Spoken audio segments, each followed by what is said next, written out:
Hello বন্ধুরা, কেমন আছো সবাই?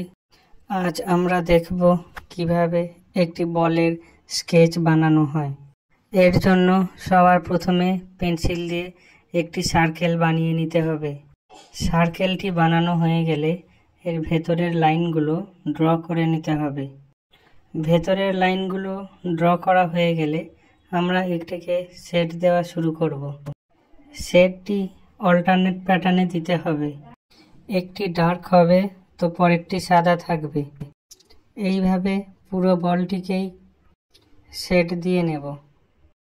শেড দেওয়ার সম্পূর্ণ পদ্ধতি ভিডিওর মধ্যে দেখানো আছে। এটি অনুসরণ করলে তোমরা খুব সহজেই এটি করে ফেলতে পারবে। এছাড়াও তোমাদের যদি কোনো রকম জিজ্ঞাসা থাকে তোমরা কমেন্ট করতে পারো। অল্টারনেট প্যাটার্নে ডার্ক অ্যান্ড হোয়াইট শেড দেওয়া কমপ্লিট হয়ে গেলে সাদা অংশগুলোয় হালকা শেড দেওয়া শুরু করব। আমাদের বলটি সম্পূর্ণভাবে প্রস্তুত হয়ে গেছে। তোমাদের কেমন লাগলো তোমরা কমেন্ট বক্সে জানাবে। এরকম আরও নতুন নতুন ভিডিও পেতে তোমরা পেজটিকে ফলো করে দিও, যাতে তোমাদের ভালোবাসায় আরও এগিয়ে যেতে পারি। তোমরা এইভাবেই পাশে থেকো বন্ধুরা, ভালো থেকো।